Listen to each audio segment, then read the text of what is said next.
Did you always picture yourself moving to the United States? No, no. Even though when I was a little girl, it was my dream to be an immigrant.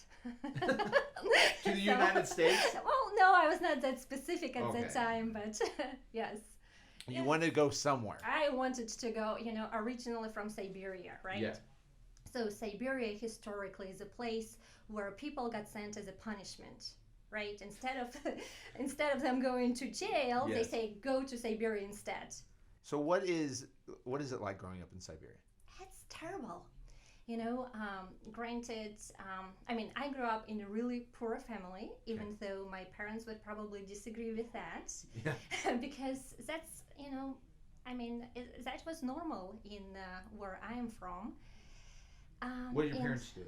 So my mom, she was a chemist at Okay. the time. So she used to work for a little lab doing some chemist things. I don't know what they Yeah. do. My father, he was a little entrepreneurial. He had several businesses going on at that time, but they got divorced when I was, I don't know, 10. So they separated. Did you stay with your mom or dad? I stayed with my mom, but interestingly enough, I actually grew up with my grandparents. Okay. So my mom and my dad, they were both 18 years old when they had me. Crazy young, right? Yes. Like In Siberia. In Siberia, so they continued with their education, and I was growing up with my grandparents. So in Siberia, how cold does it get in the winter? Well, hey, it gets incredibly, terribly cold. However, that's not the issue with Siberia, Okay. right? So, I was growing up during that communism, socialism time. And it's almost surreal for me to think back on my experience. When you hear stories, like literally, there was nothing at the stores. You as a family would get a number of tickets. So you have your ticket to buy your shoes, you have your ticket to buy, I don't know, sugar and pasta and whatever that case might be. So you take your ticket. I'm not even kidding, like this is real deal. You take your ticket, you stand in line for a couple hours.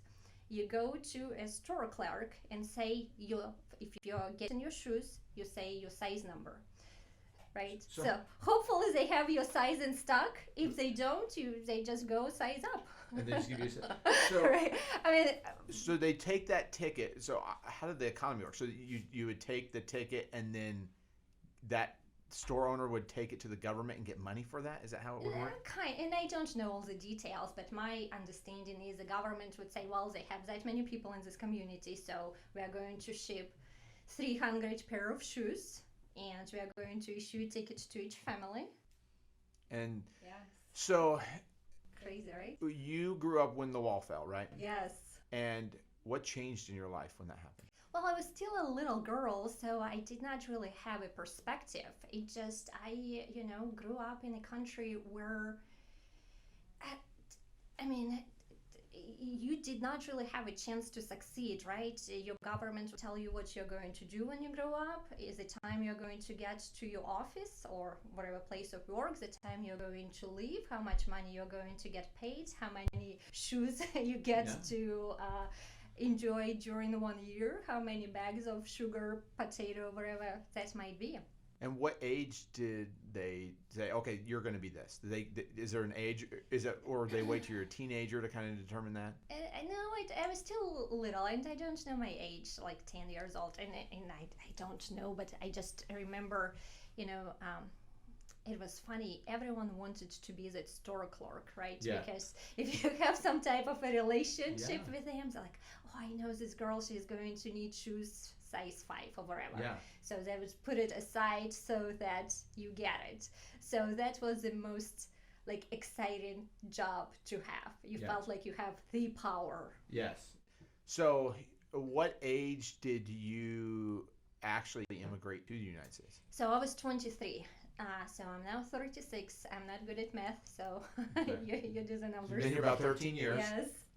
And so how did you do it through business? I did.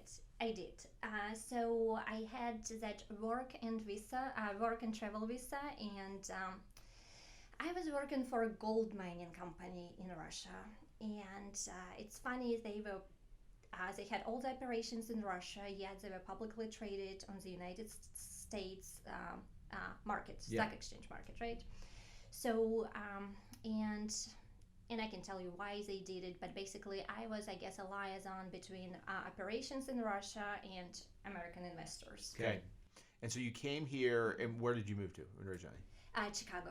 Chicago, and you're working through Chicago. What was it like when you first came to the United States? Oh my goodness. I came to the United States with less than $300 to my name. Yeah. You know how it felt? I can only imagine. I grew up not the wealthiest, but I lived in the Philippines for a while and then came back to the United States, and I didn't really have a lot of money at that time. How did it feel? I guess one of the things that made it easy for me, it was so easy to live cheap. So I could go and eat and do everything, but I had parents here. Yes. So my parents were like, okay, you're going to go to college. You know, they gave me a car to get there. And then, you know, they told me, okay, go up there, get a job. And then it was very quickly that I learned, you need a phone. Like, so, Right. you know, and so I was able to eventually get a job that helped pay for things. But my dad helped me out just enough to get over the hump. But I would live off of, you know, the first, I commented, I could live off about, if not paying my rent, not paying the school or anything else, I could do about $200 a month I could live off of. Yes. But, so you have $300 in your pocket. I did. And you're trying to figure Actually, out. it was a little bit more because I had to buy something on a duty free. Right, Yeah. finally getting out of Russia and they have everything for sale. Yeah. So I mean, it truly felt like freedom. I mean, it's incredibly liberating experience when there's really, you have nothing to lose. Yeah, Right, wow. like nothing. You know, and I think, and to this day, that's probably the biggest blessing I had in my life. I did not know a single soul, Okay. but what it allowed me is an opportunity. No one had any preconceived notions about me. Yeah. Right? I mean, that was a time I could literally write my story from a clean slate. And you didn't feel like that before. No, I did not, because remember in Russia, I knew who I was going to be when I grow up, Yeah. right? Like I knew how many years I'm going to work and when I'm going to retire, and in Russia too, where you are from matters the most, right? You have almost a ceiling how much you can accomplish based on the family you came from.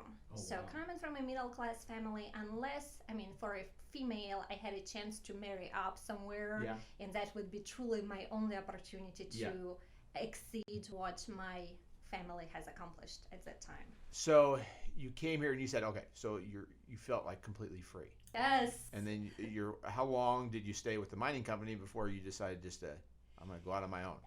Well, I had a contract for 2 years, so I stayed for 2 years, but, you know, but truly that moment was really significant, and not many people get to experience that. What it gave me a confidence that I can be okay, right? Like, I mean, I hope I'll never lose what I have earned here, but Mhm. I know in the heart of my hearts, if I have to start over, and I don't care where, I'm gonna be okay.